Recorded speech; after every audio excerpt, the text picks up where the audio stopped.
Hello अस्सलाम वालेकुम। मैं हूं हमजा वसीम और आप देख रहे हैं PSX एनालिसिस। आज की मार्केट की बात कर ली जाए तो आज की मार्केट ने 635 पॉइंट लूज़ की है और इंडेक्स 43,731 पे क्लोज रहा है। तो इस ग्राफ के ऊपर देखें तो ग्राफ में मार्केट आज नेगेटिव परफॉर्म करती रही। हाँ, बीच बीच में मतलब जैसे सुबह थोड़ी पॉजिटिव हुई, फिर नेगेटिव, फिर पॉजिटिव, ऐसे ही मतलब टोटली ओवरऑल मार्केट डाउन ही रही। और इसके अलावा कल भी हमने आपको बताया था कि मार्केट के ग्राफ्स हाईली ओवरसोल्ड हो चुके हैं, इसलिए हमारी यही कोशिश होनी चाहिए कि हम हाई साइड पे माल बेचें। और हमने यही देखा कि जो आपको प्रॉफिट टेकिंग का कल हमने कहा था वो सक्सेसफुल भी रहा। आज मार्केट ने एक अच्छी डिप ली है। अब ये बात हम लोग को फिगर आउट करनी है। अब कुछ लोग जाहिर सी बात है ये कहेंगे, भाई अब वापसी मार्केट के अंदर मंदी आ गई है या फला ये हो गया या वो हो गया। देखिए, मार्केट को अगर हम देखें आज, तो बेसिकली 15 मिनट के टाइम फ्रेम में मैं सबसे पहले आ जाता हूँ। देखिए, आपको जो एक बेसिकली जो मकसद है समझाने का, मार्केट चली यहाँ से इतनी ऊपर चली, फिर मार्केट यहाँ पे थोड़ी देर रुकी और फिर एक अब नीचे की तरफ आए। अब अगर आप खाली इतना हिस्सा देखेंगे, मिसाल के तौर पे मैं आपको खाली इतना हिस्सा दिखाऊं, तो आप यही कहेंगे ना कि ये ग्राफ्स तो नीचे जा रहे हैं तो मार्केट नीचे है। जाहिर सी बात है, यहाँ से नीचे जा रहे तो ग्राफ्स तो हमें नेगेटिविटी ही बता रहे हैं। लेकिन अगर आप थोड़ा सा पीछे का व्यू देखें तो आपको ये पता चलेगा कि मार्केट जो इतना बढ़ चुकी थी, मार्केट सबसे पहले अपना टॉप फाइंड करा, अब मार्केट अपना एक बॉटम फाइंड करने के चक्कर में, टॉप वो क्यों फाइंड करती है, यहाँ पे रेजिस्ट होने के लिए, यहाँ रेजिस्ट हुई। अब मार्केट चाह रही है कि कोई एक बॉटम बने मार्केट के लिए और फिर एक इस हाई को ब्रेक किया जाए मार्केट का, और फिर मार्केट और मज़ीद ऊपर जाएगी। तो बेसिकली अभी जो चीज़ हम लोग को ग्राफ्स देख कर ये समझ में आ रही है कि अभी मार्केट अपनी बेस बनाने के चक्कर में, जैसे कि हम थोड़ा सा और अगर पीछे चले तो आप ये देख सकते हैं कि इवन जब मार्केट यहाँ से नीचे आई, यहाँ से अब यहाँ पे इसने अपनी बेस बनाई, जैसा बताया था अपना बॉटम फाइंड कर रही थी, और फिर एक छोटी अप मूव थी। बेसिकली ये थी तो डाउन ट्रेंड की ही अप मूव। लेकिन अगर अब हम थोड़े से सूरत हाल देख रहे हैं कि अब मार्केट अपने इस हाई को भी मार्केट ने ब्रेक किया, जो कि काफ़ी पॉजिटिव सी बात है। और ये आज की भी जो बेसिकली हम लोग को ये एक तरीके से थोड़ी सी नेगेटिविटी, थोड़ी सी प्रॉफिट टेकिंग देखने को मिली। ये बेसिकली इसकी वजह ये थी कि मार्केट 2 दिन में बहुत ज़्यादा बढ़ चुकी थी। हम ये देख रहे थे कि मार्केट लो साइड से मार्केट ने एक अच्छा बाउंस बैक दिया था। तकरीबन 1500 से 1600 पॉइंट की मार्केट ने अपने लो साइड से हमें तेज़ी दिखाई थी। तो उसका इतना सा तो होना तो मतलब कि it's not a big deal. तो इसलिए मेरा अभी यही मानना है कि अभी भी मार्केट का ट्रेंड तो पॉजिटिव है। ट्रेंड कब नेगेटिव होगा ये हमेशा बात याद रखें। मार्केट का ट्रेंड जब भी नेगेटिव होगा जब वो अपने लोज ब्रेक करे। अभी मार्केट का जो लो, लेटेस्ट लो लगा है वो तकरीबन तकरीबन 715 का लगा है, और जो भी हाई लगा है मार्केट का वो है 44,507 का। अगर हाई ब्रेक होगा तो मार्केट मज़ीद तेज़ी की तरफ आएगी। और अभी जो मार्केट ने तकरीबन आज की जो करेक्शन की है, तकरीबन तकरीबन 50% बनता है अपनी इस वेव का। और अगर कोई बंदा अभी भी बाइंग करता है, अगर और की जा सकती है बिल्कुल, तो अभी ये जो लेवल है आज जो मार्केट का लो लगाया वो उसका स्टॉप लॉस रहेगा। अगर ये ब्रेक और नीचे सस्टेन करता है तो मार्केट की जो नेक्स्ट मूव होगी वो आपकी 43,400 की तरफ होगी। लेकिन होपफुली जो अभी हम देख रहे हैं कि ग्राफ्स बहुत हाईली ओवरसोल्ड पोजीशन में आ चुके हैं और अब थोड़ी थोड़ी हमें बाउंस बैक दिख रही है 15 मिनट के टाइम फ्रेम में। कल हमने देखा था कि ग्राफ्स हाईली ओवरबॉट हो चुके थे, अब ये देख रहे हैं कि अब ग्राफ्स हाईली ओवरसोल्ड हो चुके हैं, जिसकी वजह से ये एक्सपेक्ट किया जा सकता है कि अभी मार्केट थोड़ी और अब यहाँ से अब रिकवरी के स्टेज में आ सकती है। और अगर मार्केट इस लो को ब्रेक नहीं करती तो फिर मार्केट आपको वापसी 44,000 का तो एटलीस्ट लेवल दिखा सकती है। और इवन अगर इस ये लेवल ब्रेक होता है, यकीन मानिए अगर अगर आज का लो ब्रेक नहीं होता कल मार्केट से, तो फिर आपकी मार्केट एक अच्छी तेज़ी की तरफ आ जाएगी। और ये फिर हम ये भी एक्सपेक्ट कर सकते हैं मार्केट से कि वो 45,500 से 46,000 तक भी आपको मूव दिखा दे। ये भी एक्सपेक्ट किया जा सकता है मार्केट से, अगर मार्केट अपना ये हाई ब्रेक करे जो आपको बताया जा रहा है। देखिए, इवन अगर हम डेली के टाइम फ्रेम में आ जाए, आप ये देख सकते हैं प्रीवियसली भी मार्केट कैसे ऊपर आई, अपना टॉप बनाया, फिर यहाँ आकर अपना बेस फाइंड की, और बेस फाइंड करने के बाद फिर ऊपर आई, फिर अपनी बॉटम फाइंड किया और फिर ऊपर आया, फिर अपना बॉटम यहाँ बनाया। तो बेसिकली मकसद ये कि अप ट्रेंड में भी मार्केट अपने टॉप्स और बॉटम्स फाइंड करती रहती है। और अभी फ़िलहाल मार्केट की जो सर्च है वो मार्केट अपना जो नेक्स्ट बॉटम है वो फाइंड करने के चक्कर में है, और हम यही एक्सपेक्ट कर रहे हैं कि अब मार्केट एक हायर बॉटम लगाते हुए आपको नज़र आएगी। जिस तरीके से आप पहले देख सकते हैं, जब पहले ग्राफ्स ओवरसोल्ड हुए थे इधर, आप ये देख सकते हैं इस तरफ, तो हमने देखा कि अब आज की सिचुएशन यहाँ की सिचुएशन तकरीबन सेम है। हमने देखा एक कैसे अपसाइड की तरफ मूव आए, इसी की तरह इधर आप देख लें। अब बेसिकली ये जो मेरा मकसद है कहने का, जब भी अगर 15 मिनट के टाइम फ्रेम में ग्राफ ओवरशूट होता है तो आपको एक 200 से 300 पॉइंट की रैली मिल जाती है। आवरली के टाइम फ्रेम में अगर ओवरशूट होता है तो 500 पॉइंट तक की आपको अपसाइड या डाउन साइड की रैली मिल जाती है। मैं आपको इसकी एग्जांपल इस तरीके से शो करता हूँ कि आप ये देखें, जब RSI पहले यहाँ पे ओवरसोल्ड हुआ, ये बात है तकरीबन 2-3 दिसंबर की, जब मार्केट बहुत नीचे आ चुकी थी 43,000 पे, तो फिर मार्केट ने आपको अपमूव दिखाई 44,100 पे, जिसका मतलब यही है कि आपको एक 500 से 1000 पॉइंट की रैली मिल गई। अब हमने देखा जो जैसे कल मार्केट ने आवरली के टाइम फ्रेम में ओवरसोल्ड पोजीशन पे आ चुकी थी 70 से ऊपर। अगर किसी को नहीं पता, RSI को हम ओवरसोल्ड पोजीशन कहते हैं। 74 जो था RSI इधर। फिर पता है आपको एक चीज़ हमेशा ध्यान रखें, जब भी कोई ग्राफ ओवरसोल्ड या ओवरबॉट हो जाए तो उसमें जब भी आप ट्रेडिंग कर रहे हो, तो अगर आप मानिए ओवरसोल्ड में बेच रहे हैं माल, सही है, अगर मार्केट ओवरबॉट हो चुकी है मानिए जैसे इधर, तो डायरेक्टली मत बेच दीजिएगा, क्योंकि हम नहीं जानते कि मार्केट अपनी, हो सकता है अभी RSI 74 तक गया, क्या पता 80 तक जाता, 45,000 का लेवल टच कर लेता, तो फिर इधर आपकी हमेशा कोशिश होनी चाहिए जब भी RSI आपका ओवरबॉट हो जाए तो आपने उधर स्टॉप लॉस लगा देना है, ट्रेलिंग स्टॉप लॉस। मतलब कि मिसाल के तौर पे 44,500 पे ट्रेड हो रहा है, 44,000 पे आपका स्टॉप लॉस लग गया, फिर 44,600 पे आया तो 44,500 आपका स्टॉप लॉस लग गया। तो stop loss, trailing stop loss हमेशा हमें इस्तेमाल करना था। जैसे अब आप इधर देख लीजिए, यहाँ पे जब पहले हमारे ग्राफ्स ओवरसोल्ड हुए थे, आप यहाँ पे चेक कीजिए, यहाँ हमारे ग्राफ्स यहीं से ही ओवरसोल्ड पोजीशन पे आ चुके थे। अब इधर से हम डायरेक्टली बाइंग जब तक शुरू नहीं कर सकते जब तक एक कंसोलिडेशन फेस एटलीस्ट ना आ जाए। कंसोलिडेशन फेस का मतलब ये है कि जब तक प्राइस एक ट्रैप ना हो जाए एक पोजीशन के अंदर। जैसे फिर आप यहाँ पे देखिए, मैं रेक्टेंगल बना देता हूँ, यहाँ से लेकर यहाँ तक एक प्राइस एक तकरीबन एक ट्रैप के अंदर आ चुकी थी, इसके अंदर ही मूव कर रही थी। तो ये एक होता है अच्छा निशान, यहाँ पे आप बाइंग करना स्टार्ट कर सकते हैं। ये देख सकते हैं यहाँ पे फिर हमें एक प्राइस एक ट्रैप के अंदर आई, इसके अंदर मूव करी और फिर मार्केट ने एक अप मूव दिखाई। और इधर भी आप यही चेक कीजिए, ये जो डाउनवर्ड मूव थी उसका मार्केट ने करेक्शन किया।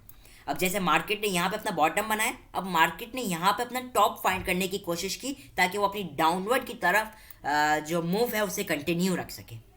इसी तरीके से अगर मार्केट अगर आखिरी जो कैंडल है वो काफ़ी पॉजिटिव सी तो लग रही है, जैसे कि आप ये देख ले, यहाँ पे भी हमें बीच में एक बार प्राइस कंसोलिडेट होते हुए नजर आया, लेकिन क्योंकि यहाँ पे कोई ऐसे सच कोई बाइंग कॉल नहीं बन रही थी, तो यहाँ पे जाहिर सी बात है क्योंकि हमारे ग्राफ्स भी ना ही ओवरसोल्ड हुए थे, 37 पे थे, 37 के नीचे हमेशा ओवरसोल्ड पोजीशन स्टार्ट होती है, 30 के नीचे।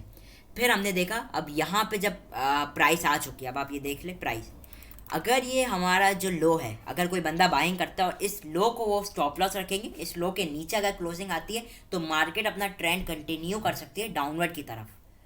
फिर जो मार्केट की नेक्स्ट जो स्ट्रॉन्ग सपोर्ट आएगी वो 43,400 से 440 के दरमियान होगी। उधर हम उम्मीद कर सकते हैं कि उस वक्त तो ग्राफ्स एक्सट्रीमली ओवरसोल्ड हो चुके होंगे, अभी भी ओवरसोल्ड ही है। अभी से मैं एक्सपेक्ट कर रहा हूँ कि अब थोड़ी थोड़ी मार्केट आपको रिकवरी के फेज़ में आते हुए शुरू दिखाई देगी, लेकिन अगर नहीं देती तो 43,400 से 440 आपके लिए एक एक्सट्रीमली ओवरसोल्ड पोजीशन होगी। तो इसी तरीके से अगर मार्केट अपना लो नहीं ब्रेक करती तो मार्केट आपको एक रिकवरी के फेज़ में आते हुए नज़र आएगी, और जो उसका पहला टारगेट होगा मार्केट का, तो वो मार्केट का सबसे पहला टारगेट होगा तकरीबन 43,950 से 44,000 का पहला टारगेट रह सकता है मार्केट का। अगर फिर मार्केट आती है तकरीबन 45,000 का लेवल ब्रेक करेगी, फिर हम ये देख सकेंगे फिर मार्केट आपकी 45,000 से 100 के पास असल रेजिस्टेंस आएगी मार्केट की। स्टिल आपको यही बताना चाहूँगा, तो अभी भी जो मार्केट का जो बेसिक लो है, जो असल लो है मार्केट का, वो स्टिल 42,715 है। तो यही लो अभी भी मार्केट का रहेगा। इसके नीचे क्लोजिंग आने पे मार्केट में खतरा आ सकता है। इसी तरीके से आपको जैसे बता रहा था आवरली और डेली के टाइम फ्रेम में आरएसआई का सॉरी आवरली और 15 मिनट के टाइम फ्रेम में आरएसआई का जो इम्पैक्ट आता है। इसी तरीके से अगर आप डेली के टाइम फ्रेम में देखें तो डेली के टाइम फ्रेम में ओवरशूट होने शुरू हो जाता है आरएसआई, फिर आपको एक अच्छी 2000 से 2000 पॉइंट की रैली दिख जाती है। और अगर अपसाइड पे आपको आती है मतलब ओवरशॉट पोजीशन, ओवरबॉट पोजीशन, तो फिर आपको 1000 से 2000 पॉइंट नीचे की तरफ चांसेस रह सकते हैं दिखाई दे। इसी तरह आप इधर देख रहे हैं, जब पहले भी इधर भी ओवरबॉट होने शुरू हुई तो फिर भी हमें तकरीबन 5-6-3-4 हज़ार पॉइंट की पहले भी देखने को मिली डाउनवर्ड मूव। उससे पहले आप चले तो और ज़्यादा मिली। इसी तरीके से मंथली पे चले तो मंथली पे और ज़्यादा इम्पैक्ट आता है, मतलब हैवी इम्पैक्ट आता है। जैसे मैं आपको दिखा दूँ अगर, तो जहाँ वो 1000-2000 पॉइंट, यहाँ पे 5 से 10 हज़ार पॉइंट का आपके पास इम्पैक्ट आ सकता है। इसलिए तो हम कह रहे थे देखिए, अगर मार्केट अपना को करेक्ट करते करते अपने हाई की तरफ जाएगी तो बहुत बेहतर है। वरना आप देखिए जब पहले गई थी तेरा 52 हज़ार, तो मार्केट ने फिर आपको कैसी एक डाउनवर्ड मूव दिखाई 27 हज़ार तक, तकरीबन 20 हज़ार पॉइंट मार्केट ने करेक्ट हुई। और इसी से जैसे आप देखिए पहले जब मार्केट आपकी ओवरसोल्ड पोजीशन में आती है मंथली के टाइम फ्रेम में, तो आपको एक अच्छी अपवर्ड मूव देखने को मिल जाती है। आप यहाँ पे देख लें, यहाँ पे जब मंथली का आरएसआई 29 पे था तो आपको तकरीबन 28 हज़ार से इंडेक्स मूव होते हुए दिखाई दिए 43,000 तक। तो ये भी 10 से 20 हज़ार पॉइंट की रैली है, 15 हज़ार पॉइंट की तकरीबन। तो बात यही होती है कि अलग अलग टाइम फ्रेम में आरएसआई का ये इम्पैक्ट पड़ता है। तो इसीलिए कहते हैं कि डायरेक्टली अगर मार्केट इतनी तेज़ी से ऊपर जाएगी तो इतनी तेज़ी से ही अपने आप को करेक्ट करने आएगी। आहिस्ता बेहतर ये है कि आहिस्ता आहिस्ता अपने आप को करेक्ट करते हुए, एडजस्ट करते हुए ऊपर आए, तो मार्केट के लिए ये वैसे ही बेहतर होता है। इसी तरीके से आप बाइक को या पे और रिफाइनरी सेक्टर को देखते हैं अगर, तो भले वो लोग जिस ट्रेंड में हो, डाउन ट्रेंड में हो या कौन से भी ट्रेंड में हो, वो मेरा उससे कंसर्न नहीं है, लेकिन वो एक आपको मूव ज़रूर दिखाते हैं।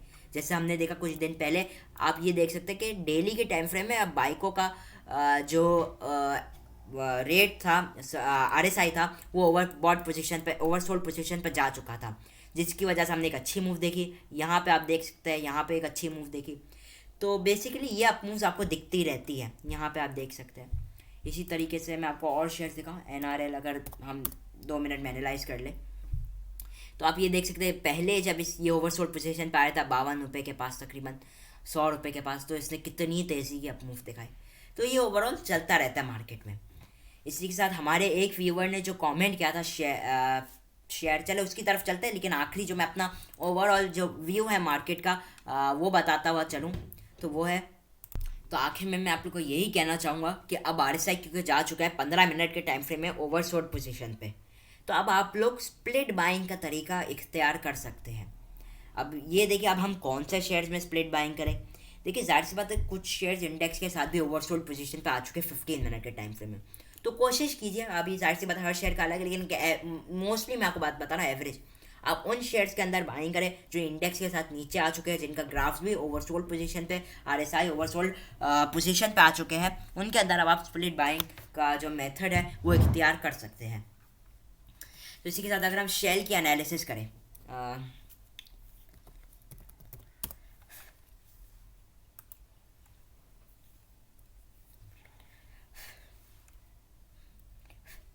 अब देख सकते हैं आप शेल को भी, कि शेल जब हम लोग को ओवरसोल्ड पोजीशन पे जाते हुए दिखाई दिया तो इसने भी हमें एक अच्छा मूव तो खैर दिखाई दिया, 10% से ऊपर का तो मूव अपने लो साइड से तकरीबन 10% का मूव दिखा दिया है। देखिए अब इसकी भी बात करें तो देखिए शेल की अगर आप ट्रेंड ओवरऑल बात करेंगे तो ट्रेंड है अभी फ़िलहाल नेगेटिव, लेकिन आप ये चीज़ देखिए जैसे जैसे ये जो ट्रेंड, ये डाउन ट्रेंड, इसके ऊपर मार्केट ने अपना बॉटम ढूंढा और फिर एक अप मूव दिखाई, इसी तरीके से वापसी बॉटम ढूंढा है और वापसी अप मूव दिखा रही है। अब ये अप मूव किधर तक होती है, फिलहाल शेल का तकरीबन 124 से 130 रुपये तक का सेलिंग टारगेट निकलते हुए आ रहा है। कोई खास कोई सच बाइंग का तो नहीं नज़र आ रहा, ऊपर से इसने गैप भी बनाया हुआ है, तो हो सकता है अभी ये है तो ओवरऑल डाउन ट्रेंड में, तो फिलहाल इसके अंदर इन्वेस्टमेंट मैं नहीं कहता अभी से ही शुरू कर देनी चाहिए, है अच्छी पोजीशन पे, एक अच्छे सपोर्ट लेवल्स के पास आ रहा है, लेकिन हमारी कोशिश होनी चाहिए कि आप जब तक ये एक अच्छी कंसोलिडेशन फेज में वापसी दोबारा ना आ जाए, या फिर एक अप मूव ना दिखाने शुरू, या कोई ट्रेंड रिवर्सल का कोई एक एज सच साइन ना दिखा दे, हमारी कोशिश होनी चाहिए कि अभी फ़िलहाल इससे परहेज़ करनी चाहिए इन्वेस्टमेंट पर्पसेस के लिए भी। हो सकता है आपको अच्छी मूव दिखा दे, लेकिन फ़िलहाल it is not the best time to invest in it. उसके अलावा भी आप देख सकते हैं कि हेड एंड शोल्डर पैटर्न का जो इसके ऊपर इम्पैक्ट आया है वो अभी तक वही ले रहा है। आप ये देख सकते हैं एक अच्छी मूव के बाद अब ये अपने हेड एंड शोल्डर पैटर्न का इम्पैक्ट ले रहा है। तो ये मैंने एक बात जगह सुनी कि हमारे यहाँ जो इन ट्रेडर होता है उसके यहाँ पहले ही दिमाग के अंदर पैटर्न्स बनने शुरू हो जाते हैं। जब तक वो अब ये जैसे अभी हमारी मार्केट को ही देख ले, KSE 100 को, तो अभी हमारी मार्केट में भी एक ओवरऑल एक हेड एंड शोल्डर पैटर्न बनते हुए नज़र आ रहा है, जो कि एक नेगेटिव पैटर्न है, लेकिन एज सच इसकी अभी कंफर्मेशन मिली ही नहीं है। ये तो हम अपनी तरफ से कह रहे हैं नहीं, हेड एंड शोल्डर पैटर्न जब तक इसकी कंफर्मेशन तक, जब तक ये 42,500 का लेवल ब्रेक नहीं करेगा, हमें इसकी कंफर्मेशन नहीं मिलेगी। और जब तक कंफर्मेशन ना मिल जाए हम लोग को उसकी तरफ मतलब बढ़ना ही नहीं चाहिए। तो हमारी ये कोशिश होनी चाहिए जब तक इसका एज सच कोई कंफर्मेशन ना मिल जाए हम इससे थोड़ी सी परहेज़ करें, और ये जो नेगेटिविटी की बात है वो ना करें, तो वही बेहतर रहेगी। हाँ, अगर 42,500 का लेवल ब्रेक होगा तो फिर हम कह सकते हैं कि नेगेटिविटी आपकी थोड़ी और हो जाएगी और थोड़ी सी मार्केट डिस्काउंट हो सकती है, लेकिन एज सच अभी कोई कंफर्मेशन नहीं आई है। ओवरऑल RSI की भी बात करें तो थोड़ी थोड़ी अभी भी आपका मार्केट के लिहाज से पॉजिटिव ही डाइवर्जेंस मिल रही है, जहाँ हमारी मार्केट ने थोड़ा सा और लॉस बनाए, लेकिन हमारा RSI थोड़ा थोड़ा अच्छे पॉजिटिव डाइवर्जेंस शो कर रहे हैं। तो हाँ, यही अभी ओवरऑल मेरा यही व्यू है, आपको पूरा बता दिया, पूरा सब समझा दिया। होपफुली आप इन्हीं सब चीज़ों को मद्देनज़र रख के ही ट्रेडिंग करेंगे। तो होपफुली आपको मेरी वीडियो अच्छी लगी होगी। मैं हूँ हमजा वसीम और आप देख रहे हैं PSX एनालिसिस।